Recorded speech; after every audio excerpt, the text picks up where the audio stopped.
Good morning students. Today I am going to start a new lesson. Lesson number 4 for the class 12, the enemy by Pan S. So,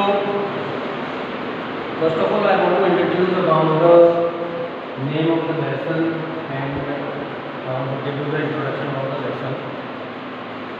The enemy. जैसा कि आपको दिखाई दे रहा है chapter के नाम से ही पता लग रहा है कि ये किसी दुश्मन के बारे में है। अब यहाँ पर कौन दुश्मन है, कैसे है, क्या है, जैसा कि आप सभी को स्टूडेंट्स पता होगा कि जापान ने हिरोशिमा और अमेरिका ने जापान के जो सिटीज़ थी हिरोशिमा और नागासाकी, इन दोनों के ऊपर बॉम्ब गिराकर बहुत बड़ा डिजास्टर जापान के लिए किया। तो इस तरह से जापान की पब्लिक के अंदर एक हेट्रेड नफरत अमेरिकन के लिए हो गई। तो इस स्टोरी में एक जापानीज डॉक्टर जो मेन कैरेक्टर है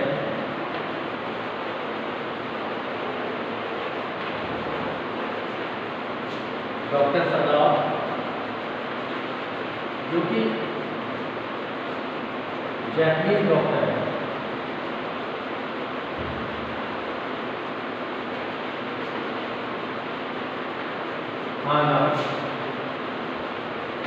वाइफ ऑफ डॉक्टर सदाव,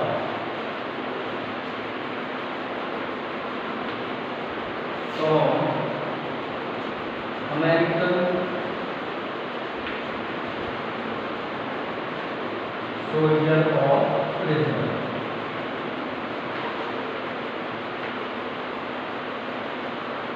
तो स्टूडेंट्स यहाँ पर देख सकते हैं और भी मेन कैरेक्टर्स हैं, but the main most important and the main character of this story is doctor Sadao and Hana as well as Tom. तो यहाँ पर इस स्टोरी में द एनिमी में क्या होता है कि टॉम घायल था, उसको गोली लगी हुई थी और घायल होकर वो समुद्र से लहरों के द्वारा बहता हुआ जापानीज कोस्ट समुद्र के किनारे आकर जापानीज कोस्ट पर आ गया, जहां पर डॉक्टर सदाव का घर था। और जब डॉक्टर सदाव देखते हैं कि ये अमेरिकन है, उसको रिकॉग्नाइज करते हैं अमेरिकन के रूप में, तो उनके मन में आता है कि that he is the enemy of our country. लेकिन डॉक्टर सदाव एक डॉक्टर के रूप में तो उनके मन में एक ह्यूमैनिटी भी आती है। अब उस ह्यूमैनिटी के लिए वो सोचते हैं कि इंसानियत के नाते देखा जाए कि ये घायल है, बेहोश है, गोली लगी हुई है, हो सकता है मर भी सकता है। तो इनके मन में एक ऐसी स्थिति पैदा होती है कि क्या करूँ क्या ना करूँ, क्या मुझे डॉक्टर होने के नाते इसका इलाज करना चाहिए या देश का साथ देते हुए इसको पुलिस को या आर्मी को सौंप देना चाहिए। ये दोनों बातें डॉक्टर सदाव को परेशान करती हैं। लेकिन फिर भी एक ह्यूमैनिटी के तौर पर, एक इंसानियत के तौर पर उन्होंने टॉम का इलाज किया और इलाज करने के बाद उसको उनके मन में आया कि टॉम का इलाज करके मैं इसको पुलिस के हवाले कर दूँ। लेकिन उनके मन में पता नहीं कैसे चेंजेस आए, चेंजेस को देखते हुए उन्होंने टॉम को वहाँ से भगाने में मदद भी कर दी। और इस दौरान इस चैप्टर में और भी बहुत सारी बातें आती हैं, कैसे ऑपरेशन किया, कैसे डॉक्टर सदाव के जो सर्वेंट्स थे वो परेशान थे, क्योंकि किसी एक दुश्मन को, देश के दुश्मन को घर में रखना, पनाह देना एक देशद्रोह का काम है। तो it is the introduction of this chapter. Let us see about this lesson. और ये जो समय था, ये सारी जो बातें हो रही थी, ये कब की बातें हैं? World war, second world war जब चल रहा था उस दौरान ये सब हुआ। It is the time of the world war, an American prisoner of war is washed ashore in a dying state and thrown into the rose cabin, Japanese doctor.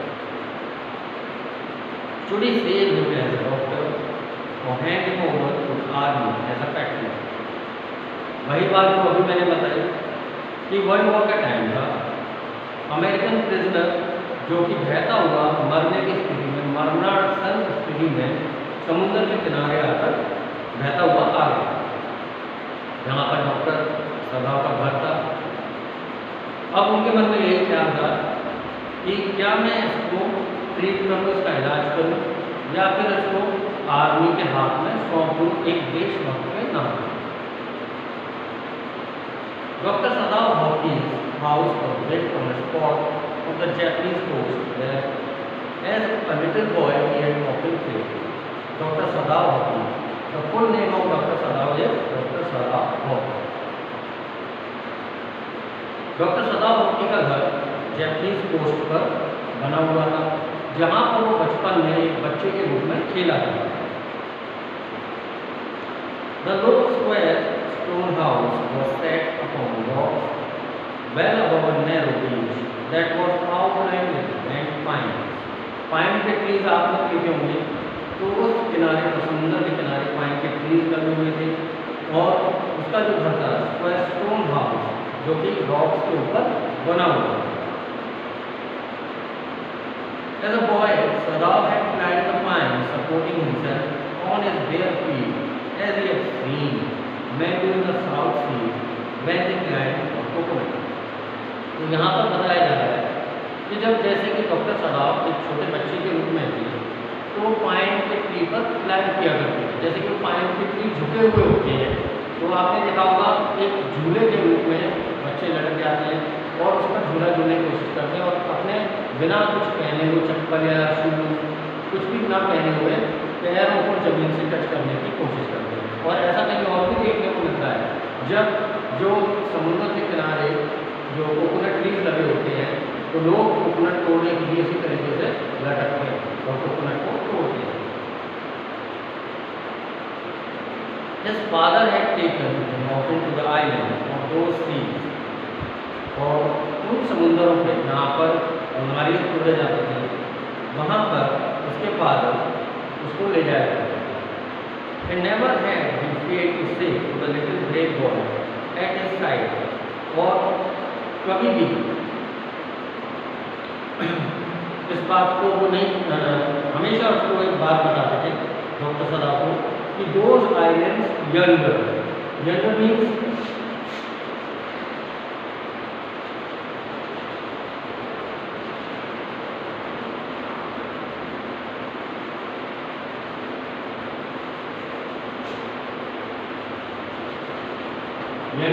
Last, जैसे कहते हैं ना वहाँ पर दूर, लास्ट में।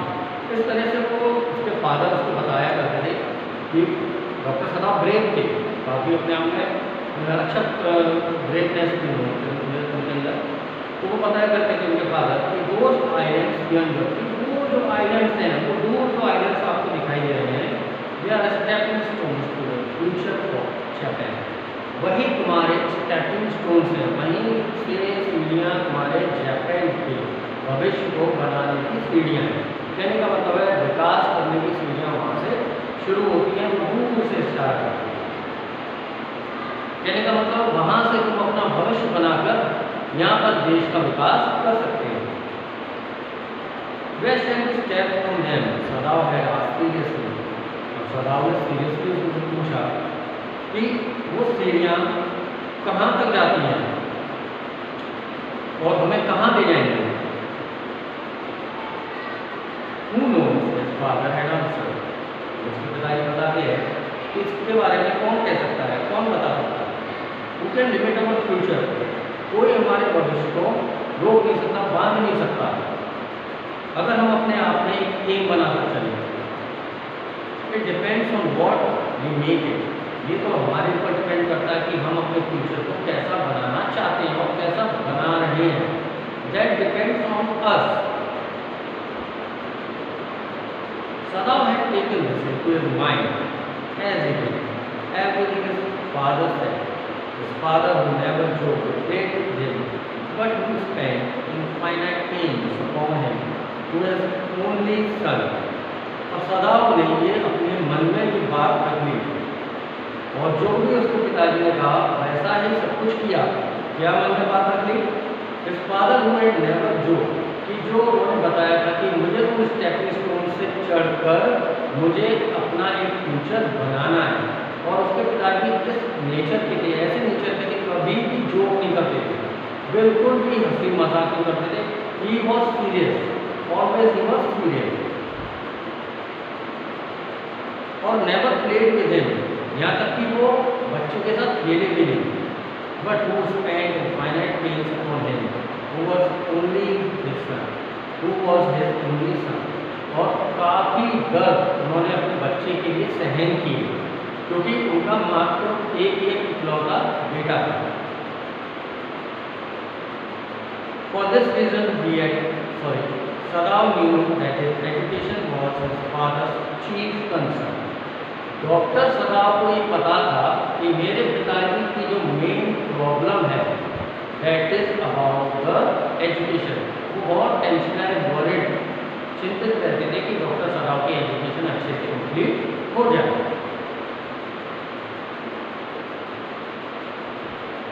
For this reason he had been sent at 22 to America to learn all that he could be learned of surgery and medicine.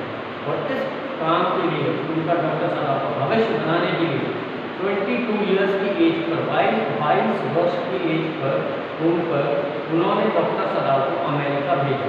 और America क्यों भेजा? जिससे कि वो डॉक्टर बन के आए, जो कुछ भी सर्जरी और मेडिसिन के बारे में इंफॉर्मेशन और नॉलेज होती है वो सारे रिसीव करके, प्राप्त करके, यानी डॉक्टर बन के, एक अच्छा डॉक्टर बन के अपने देश में देशवासियों की मदद करने के लिए वापस आए। And that is why this was the main and chief concern about the father. He had come back at working, and before his father died, he had seen Sadao become famous not only as a surgeon but as a scientist. और 8 वर्ष बाद, यानी 8 साल बाद, 30 साल के जब doctor सदाव हो गए, तब वो डॉक्टर बन के, यहाँ तक कि डॉक्टर ही नहीं, एक फेमस साइंटिस्ट बनकर, फेमस डॉक्टर बनकर अपने देश वापस आ गए। और यहाँ पर डॉक्टर सदाव की मृत्यु से पहले, डॉक्टर सदाव के फादर की मृत्यु से पहले वो डॉक्टर बनकर आ गए। Because he was perfecting a discovery which would render wounds entirely clean, और वो साइंटिस्ट वैज्ञानिक रूप से तो किस पर अपनी खोज कर रहे थे कि जो घाव होता है, वुंड्स होते हैं, वो पूरी तरीके से साफ हो जाए, एक बार में सही हो जाए, परफेक्टली सही हो जाए, इस चीज़ की वो खोज कर रहे थे। ये not been sent abroad with his troops, और इसी वजह से कि वो साइंटिस्ट भी हैं और देश का भला करेंगे, देश का विकास करेंगे, इसीलिए जब वो वर्ल्ड वॉर चल रहा है तो ट्रूप्स आर्मी के साथ, जैसे आर्मी के लोग घायल हो जाते हैं, उनका इलाज करने के लिए डॉक्टर साथ जाते हैं, तो डॉक्टरों में उनको नहीं भेजा गया क्योंकि देश की सेवा करें। Also he knew there was some slight danger that the old general might need an operation for a condition for which he was now being treated medically, and for this possibility Sadao was being kept in charge. और एक और बात थी, एक और reason था, ये एक और रीज़न था क्या कि वो अपना एक साइंटिफिकली साइंटिस्ट भी थे, डॉक्टर भी थे, देश के लिए अच्छे अच्छे काम भी कर रहे थे। यहाँ तक कि एक प्रॉब्लम और थी, जो वहाँ का जनरल था, जापान का जनरल था, ओल्ड जनरल, और उसका ऑपरेशन होना था, और उस जनरल को मालूम था कि मेरा ऑपरेशन सिर्फ डॉक्टर सदाव भी अच्छे से कर सकते हैं। ये भी एक रीज़न था कि उनको किसी ग्रुप्स के साथ नहीं भेजा गया, जिससे कहीं ऐसा ना हो डॉक्टर सदाव को वहाँ पर कुछ हो जाए। इसलिए एक ये पॉसिबिलिटी भी थी कि डॉक्टर सदाव को जापान में ही रखा है। So students, up till now whatever I have told you about the lesson bye enemy, the main characters doctor सदाव, कि किस तरह से उन्होंने अपने एजुकेशन रिसीव की, कैसे वो साइंटिस्ट बने, डॉक्टर बने, उनके फादर का भी उनकी एजुकेशन में कितना बड़ा योगदान था, ये सारी बातें आपको समझ में आ गई होंगी। And this part 1 of this chapter, the enemy, has been completed. In the next part, I will explain you that what happened in the next about Dr. Sadao and how the Tom was met with Dr. Sadao. Till then, thank you very much. Good.